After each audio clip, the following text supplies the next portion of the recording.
I want to talk to you about something that happens to me sometimes. Sometimes at the end of the day, I sit down in my recliner and I'm just sitting there thinking, all that's on TV is just this boring stuff that I'm not interested in. And so I'm sitting there and I get a little bit discouraged and I just think to myself, like, I didn't get anything done today. You guys ever feel that way? I didn't get anything done today. I usually have a scowl on my face, and, Darla, she looks over at me and she said, "What's wrong?" "Nothing." And then she said, No, tell me what's wrong.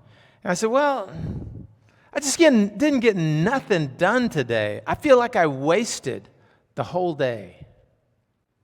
She said, "But you had an appointment and you went here and you did this and you did a lot of things today." "Yeah, but I didn't really get anything done today." And I don't know, I guess it's because I've been thinking about maybe some of the larger things that I'd like to make progress in, something I would like to, make some movement on. And if that didn't happen, it feels like just I didn't get nothing done today. When I feel like I wasted the day, I can't help but feel like maybe I'm a failure. I'm not getting anything done. Does that ever happen to you guys? Yeah, you think? Wow. I think there's a whole lot of people today that are looking around and kind of discouraged by what they see going on in our world, in our nation. Things don't seem like they're moving forward. I don't know, maybe it seems to you, it kind of seems to me like we're not getting nothing done, right? Nothing positive, more of the same negative. And maybe some of us are kind of at that place, or maybe we think our culture's failing. What can we do? What can we do? You remember when COVID broke out and we were told what to do, and that is, you need to go stay at home, shelter in place. Stay away from everybody else. Distance yourself. And we would do that. We would kind of stay at home. And then, we would kind of go out a little bit. But I don't know, did we ever get over that? I don't think so. I think sometimes what we even come to church, and maybe church is a place where we feel like we can shelter, right? That church is a place where we can come, but we're kind of separated from everything else. And we're just here to kind of hunker down. You guys know what hunker means? It's a little bit more than just sheltering in place. It's like you're finding a place and you just kind of claim it and you're not moving. Hunker down. I think some people are coming to church and they're just kind of hunkering down from all the stuff they see going on. And I want to tell you, we are not here at church to hunker down. That's not what we're here to do. What we're here to do is to kind of renew our mindset. Because we need a mindset here that is preparing us to step forward into this world that seems like it's failing and to have some impact on it. And I know you're thinking, well, I'm just one person. What can I do? There's a verse in the Bible when Moses was talking to the children of Israel and they were about to enter into the promised land. And they were camped there next to the river, but they were just kind of hunkered down at the river. I mean, they were hunkered down. They didn't know what was ahead. They had heard stories about the strong people and the strong cities that were in the promised land, and they were going to have to go and they were going to have to engage them and do battle with them. And they weren't soldiers. They didn't think that they were strong, and they had a lot of doubts. And they began thinking about their past, how for generations they had been slaves in Egypt. And after God released them from Egypt, they had trouble following God. They weren't faithful to God. And then they had wandered 40 years in the desert. And Moses recognized that for those people hunkered down right there, for them to go into the promised land for what God had planned for them, they needed a new mindset, a new attitude. And Moses says this in Deuteronomy chapter 8, verse 18. And he says, "Remember the Lord your God, for it is He who gave you the ability to produce wealth, and so confirms His covenant which He swore to your ancestors as it is today." That God gives you the ability to produce wealth. Well, produce wealth means produce wealth.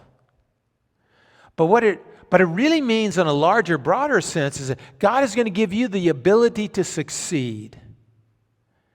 Yeah, your people have been slaves for hundreds of years. And you guys have been just sort of held in place for 40 years in the desert, wandering around in circles. But now you are here. And what Moses is saying, God is giving you the ability to be successful in that land across the Jordan River. Successful. In other words, we're going to end this hunkering down, and we are going to go forward.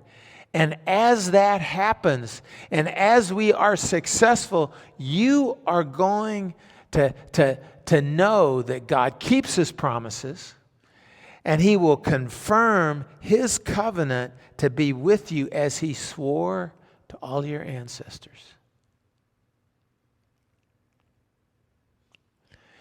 You see, the mindset, the new mindset that Moses was planting inside of each of them, that new mindset was that this was their time.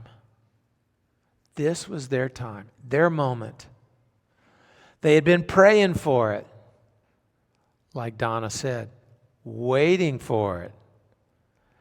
For the years of slavery, through the years of the wandering, they had been waiting. This was their time, and that God was going to give them the ability to succeed in their battles, to succeed in them establishing a home, to succeed in becoming prosperous, to succeed in being successful. And that was God's promise.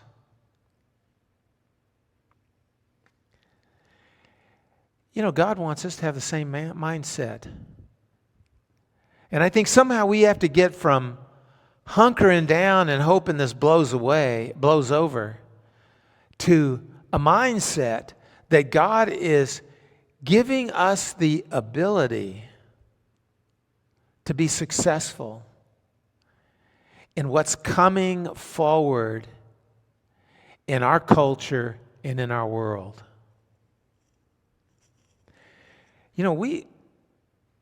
I've never seen our culture in such a mess in my lifetime. But I know that those who are a little older than me, maybe if you're in your 70s, you remember a time when the world was just like this. You remember a time when our nation got into World War II. and our democracy, our freedom was being threatened by a very dark and evil threat. And our country rallied together with the mindset that we're going to say no to this darkness. That we believed in ourselves, that we had the ability. I mean, and everybody stepped forward and made sacrifices. People went into the factories, began cranking out the materials that our armies needed. And in World War II and in the battles there, our soldiers believed that we had the ability to succeed. And we did. And we did.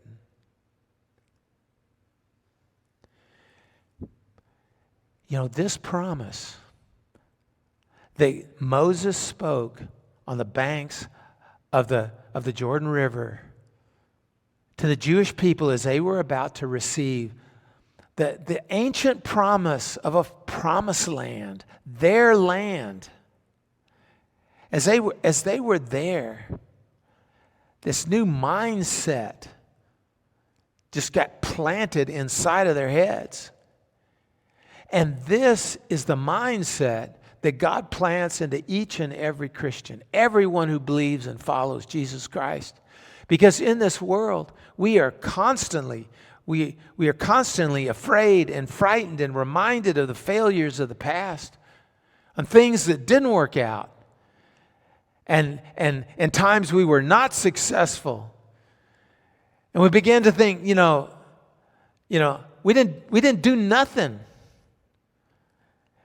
And we felt that sense of failure. And God says, no. This time I'm going to be with you. And this is my promise and this is my covenant. I'll be with you. And you will have the ability for success. You know, a lot of people in churches are feeling like failures right now. You know what? Because what did COVID do? Kind of split our people up. And we've not really come back. You know, most churches in the United States today are about half of what they were before COVID struck. That's across the board. People just kind of got used to being on their own. Thinking maybe that some kind of live stream can really maybe take the place of what happens when we are here together. Listen, the church is not a place to hunker. That's not what we're here for. And God today is speaking through the words of Moses to us and generations in between them and where we are. He's speaking to us about our mindset. And our mindset has to change. You know, a lot of people think that this is the worst time for the church. And I don't believe that's true. I think this is our time.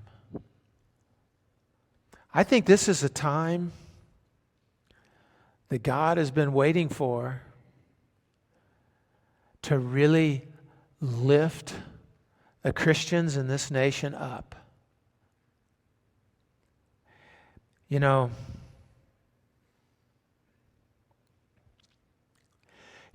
this promise, it says that if you're doubting whether the church is successful, if you're doubting whether the church is a failure or not, this word says, this is our time because God has given us the ability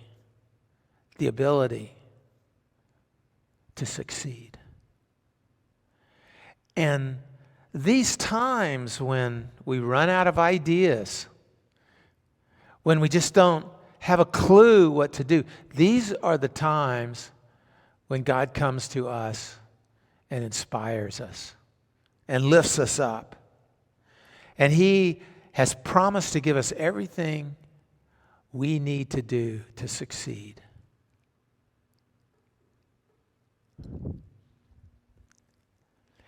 You know,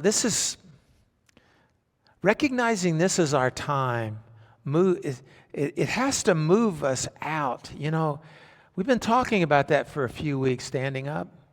To move out. To move out and let our message of truth and hope in Jesus be in our actions. You know, the video that we saw here. What if the church loved like it was supposed to love? What if the church gave like the church is supposed to give? What if the church acted like the church? Would it make a difference? The answer is yes.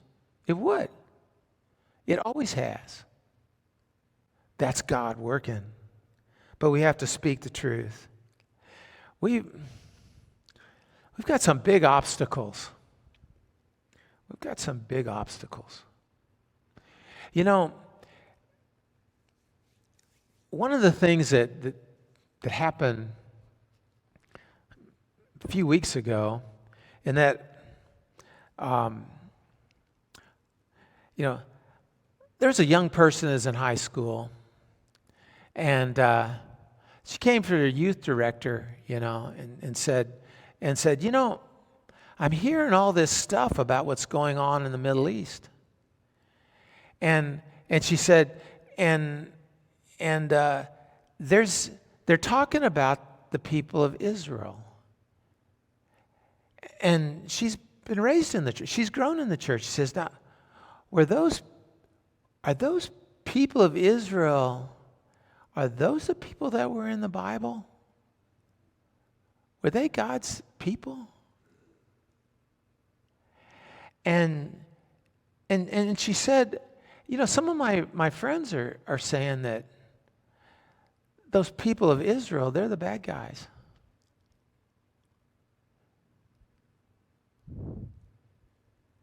And I thought to myself, man, I'd be happy to talk to you. I'd be happy to come to the youth group, and we kind of talk a little bit about who's the bad guys, who's the good guys. We're living in a time, this time is so crazy. People don't even know who the good guys and the bad guys are. They don't know who the good and the bad guys are. And we have so many distortions of things, and we have so much conflict and division, and all of those things have just left us in a place where people are really confused. But listen, there should be no confusion among God's people about this stuff. No confusion at all. And we need to realize that we are surrounded by a lot of people that they have heard just the propaganda of different groups who talk about who the good guys and who the bad guys are, and they really don't know. They really don't know. And I know sometimes we shy away from some of those discussions, don't we? Like Thanksgiving's coming. When the family gets together, what do we don't talk about? We don't talk about religion and politics. My God, we're going to have to start talking about religion and politics, right? We're going to have to. We're going to have to talk about Jesus. We're the ones who speak for truth in our world. Because Jesus is truth. And anything that is not the truth is against Jesus. And so, if you have kids, we just can't assume that they're learning the right stuff on all of these things. And they're probably not talking to us about it. And grandkids, right? Yeah. What we can tell people who's the good guy, who's the bad guy. And we need to jump in some of those conversations, because I really appreciated that young girl asking me this. Probably intimidated her. I could ask the pastor, like that's kind of intimidating, right? But thank God that she did, because it gives us an opportunity to talk about God's people. It gives us an opportunity to talk about what people are saying. And we just can't leave our young people off on their own to be informed by people we don't know. Right? Yeah. Yeah. See, I believe this is our time. There's been no better time than this one to talk about Jesus. You see, most Christians don't really think that they have anything to say, to really contribute. Most Christians don't think that the life they're living really matters. And I'm telling you, I want to say it real clear today.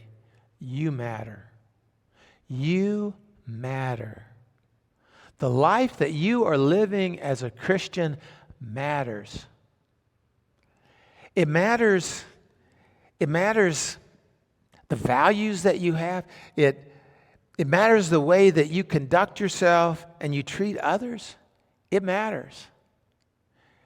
And maybe you think like, well, I'm not going to change the whole world. Well, you may not change the whole world, but you can dramatically change that sphere of influence who's around you. Your family, the kids, the grandkids, the friends, the people that you work with. How you conduct yourself. Because we need to have the mindset that we have the opportunity to just speak truth, not getting into arguments. I'm not talking about that, but just speak clear truth. Because I believe that God gives us the ability and the moments to be successful. I think that's what He wants out of this place we call home and where we are living our lives. And you can be successful. You can be successful. Maybe your spouse doesn't know Jesus. But you can be successful in leading him to Jesus Christ because God has wedged you in a place to be the closest person to them. And that proximity and you living out your faith has great power and great influence. God will use things that you're not even aware of to break down walls. And God knows just how to open up their heart. You can be successful in raising your kids and grandkids to follow Jesus. You know, we have wonderful parents here at Spirit of Life. The amount of energy that they pour in to their children is enormous. And it's wonderful. And it's right. And here at Spirit of Life, we got a whole bunch of extended grandmas and grandpas. They're doing the same thing all the time. That's why kids love to come to church so much. But we can be successful in influencing them, and I'm not going to promise you that they won't, hit the teenage years and just... I had a lady one time that told me, she said that when my children turned 13, in the darkness of night, the teenage fairy came, stuck a straw in their brain and sucked them out. I said, what did you say? I've wondered if there might be some truth to that, But even though there are those times where they're trying to figure out who they're going to be and who they're going to follow, they will never forget the words you've spoken to them, the life you've lived. They know what you stand for, and they know that is love and care that is unconditional and that is with them for all of their lives. And they will see your commitment to Jesus Christ, and that will have an impact. And you can be successful. You can be successful just by being the Christian God's called you to be, around your coworkers, people you work with, friends, family. Our church has impact on people over the years that we have been in ministry together. We're a church where many people come and they go. And on one hand, we're so sad. But on the other hand, those people that go, they take something of what God's done in their hearts here. And was where God uses the truth here to be successful with other people.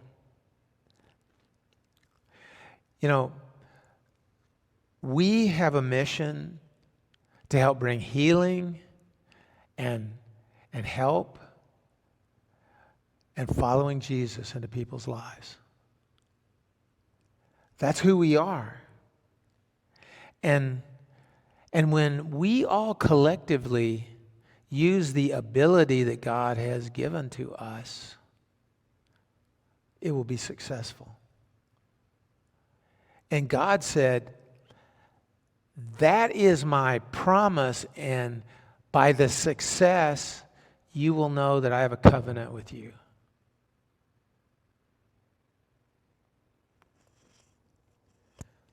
I'll tell you what, our mindset focused on Jesus is needed in our world today. It is so desperately needed, because the mindset that we have today, Christians have a different mindset than everybody else in our culture. A different mindset. We have a different concept of life.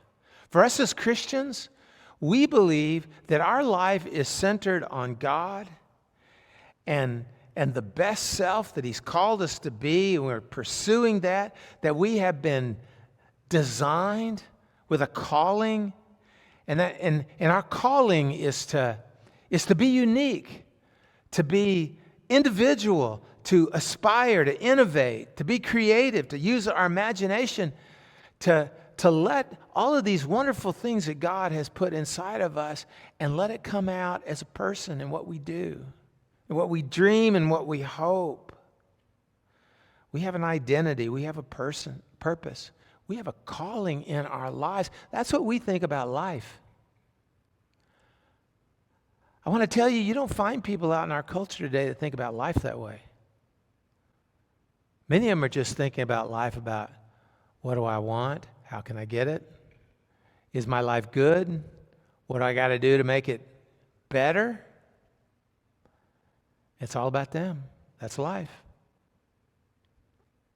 We have a different mindset, and the world needs it. That mindset, our understanding of hope. You know what most people in our culture today hope for? They get what they want. Right? I want this. Give me that.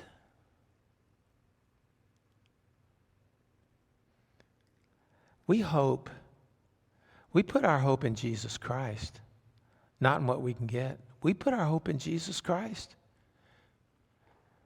Because we believe that Jesus came into this world and showed us the love of God and told us that no matter what we'd done, no matter who we were, that God accepts us and loves us. That God's heart was totally open to everybody. Our hope is based on the fact that Jesus came and did something with all of our faults and our failure and our past, because we have trouble getting over that stuff.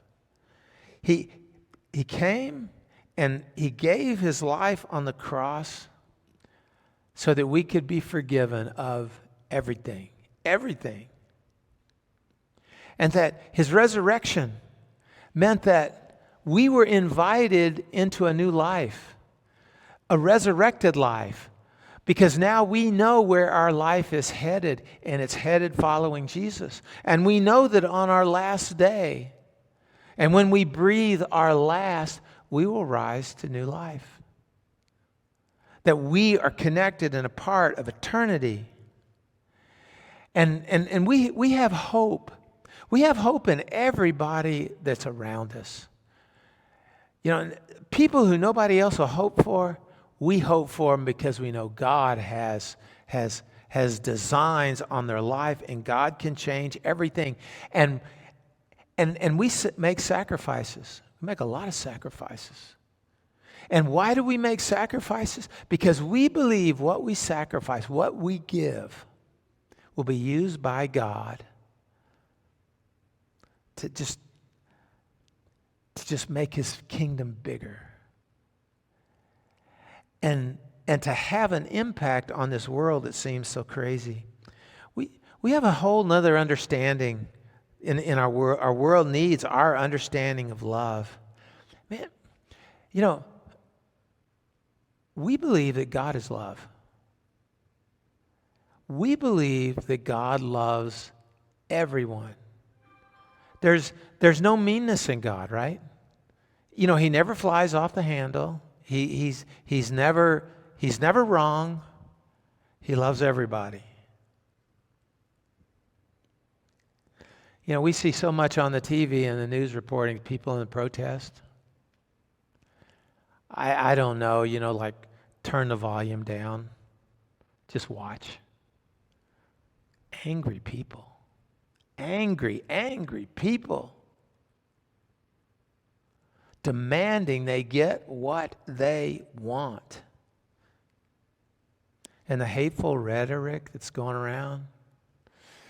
And the hatefulness behind in the warfare that's being fought in our world today.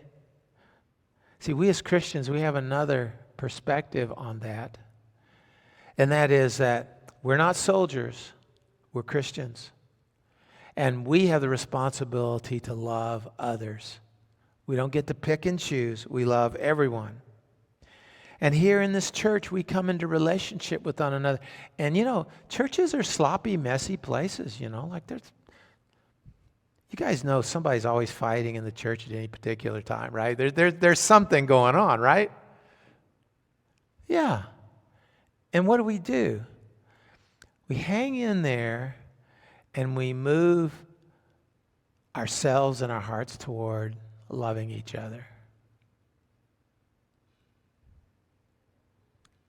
We have a different perspective of joy. You know, in our culture today, you know, joy is defined as when I get what I want. I'm happy now. I got what I want. I'm happy. That's joy.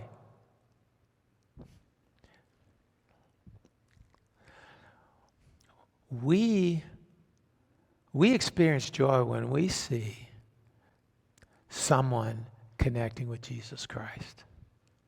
We get joy when we have the opportunity to give to something or to someone that without strings, you know, without, you know, any kind of demands, it says, we love you because God loves you, and that gives us joy. That gives us joy. We've got people in our congregation that it's amazing, the giving. And they love to give to help make a difference for somebody in need in their life. That's joy. That's happiness. We have joy in sacrificing. We have joy in sharing. And our world needs to know our perspective on peace. You know, we're going into the Christmas season, and I'll tell you, we need some peace in the world. We need some peace in our culture. We need peace. And we as Christians understand that in the hardest of times, when we're waiting, when we're struggling, when we don't know what the answer is going to be, and we don't know what God's going to do, in those times, we understand what peace is. And peace isn't just taking care of my concerns so I'm not worried and I'm happy anymore. That's not peace. The Bible describes peace, and peace is when we find ourselves cradled in the hands of God. That's the old Hebrew understanding of shalom. When you are in the hands of God, everything is the way it's supposed to be. With us and with God, that's peace. Armies don't really bring peace. They bring victory. But you see, we as Christians, we're not working toward victory. We're working toward peace. Because we know that when people find themselves in the hands of God and when they know Jesus Christ, you know what the Christmas message says? Then there's peace on earth. We need this mindset. And the reason that we need this mindset is that nobody in the world is going to get it until we do it. This is a profound statement. Nobody's going to get it until they see us do it. And that brings it back to the best place it can be. And that is, it brings it back to his people, to us. We get to show the people what it's like. Flaws, failures, difficulties. We're not the greatest of all examples. But God is using us to show something very different to the world than what everybody else sees. And God is waiting He wants us to wake up in the morning with the attitude, I am willing to pay the price. I'm willing to pay the price to live out my calling and believe that God has created in me the ability to be a part of his success. Nobody else is going to get it until we do it. And that's a challenge and just the right place it ought to be. Isn't that where we really want to be? It's where I want to be. And we just all need to remind ourselves is that God never gives up on us in this whole process, never gives up on us. I don't know how God hung in there with the Jewish people. I mean, their history and their complaints and their infidelity to God, I mean, it's just the same old story over and over and over again, and God would never give up on them. You see, this is something that's very, very interesting about Jesus. You guys have read the life and story of Jesus, right? The disciples, sometimes they would run into people. Like the woman at the Samaritan well. She was there all by herself. If you're all by yourself, there's something wrong with you. And they saw Jesus going over and talking to her. And they went over to Jesus and said, "Hey, what are you doing? Why are you talking to that woman?" The interesting thing is that Jesus, you just never find this in the Bible.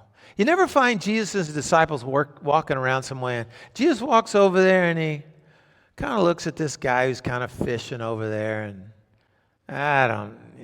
He never says, that's really a poor soul.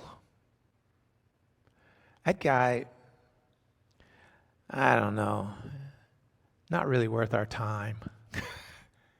Jesus never said something like that, did he? He never looked at somebody and said, well, you kind of look like a loser to me. Hey, guys, let's just keep walking.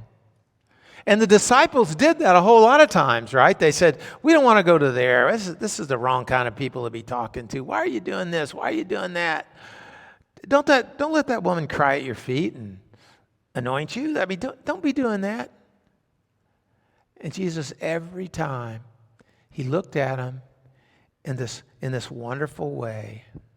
And that is that every time Jesus looks at us, he sees us through the eyes. He sees us for the people that God created us to be, our best selves. God refuses to look at us in any lesser way. When God looks at us, he sees in us who he's created us to be. And he's told us, I have put the ability inside of you for success. And I believe we as a church, we need to start believing that. We need to count on that. And we need to show that. I think our world really needs it. And I think that is exactly the best version of us that God created us to be quite frankly honest with you. That is who God has created us to be. That we have talents and abilities inside of us to accomplish this great calling he's given us in life. And we can't let COVID come along and just like kick us in the britches and then make us think that it just won't work. We can't let what we see going on in our culture today. We as a church are people who are called to make a difference. And it starts with our mindset. And it starts with us believing that God has created us for a purpose and with an ability, and he is going to work through us to accomplish the success that he's working humanity toward in time and in eternity. The last chapter of the book of humanity is not going to be, and they were so mean and ugly with each other. They killed one another, blew up the planet. It's just a smoking, residue of an asteroid just going through space. That's not the way it ends. The way it ends is that when everyone that is willing use their ability, and every heart that can be reached has been reached, Jesus comes back. And when he comes back, he recreates this world to be what God originally intended it to be. A new heaven, a new earth. That's the last chapter. So I just want to leave you with just some final encouraging scripture as we think about this task. As the next time you slip into your lazy boy or your recliner and you're thinking like, man, didn't really get much done today. And then you start feeling that sense of a failure. And you're feeling all discouraged. I want you to let these words remind you of who we're living for and what God has called us to. In Colossians 3, verses 23 and 24, it says, whatever you do, whatever, work at it with all your heart. All of your heart as working for the Lord and not for human masters. Since you know that you will receive an inheritance from the Lord as a reward. It is the Lord Christ you're serving. We're living for the Lord. And He has a better perspective of your day than you do. You may think that you didn't get nothing done. But God is challenging us to get up and decide to make the sacrifices, to fulfill that calling that He's given us, to step forward in our world and be the people He's called us to be. And Jesus is not involved in a failed operation. It's not just like going down the tubes. Everything that God puts His hand on succeeds. And we're His people. Pretty cool. Pretty cool. God bless you this week. All the things that are going on in your life this week. Some of you are traveling. God go with you and protect you. Some of you got some big things to deal with this week. May God just give you favor and give you patience. And may God just give you the energy you need to just keep pushing through with the strength and the encouragement that you have the ability, He's given it to you, to be successful. And that's God's plan and His future. May God bless you and give you a great week. All right.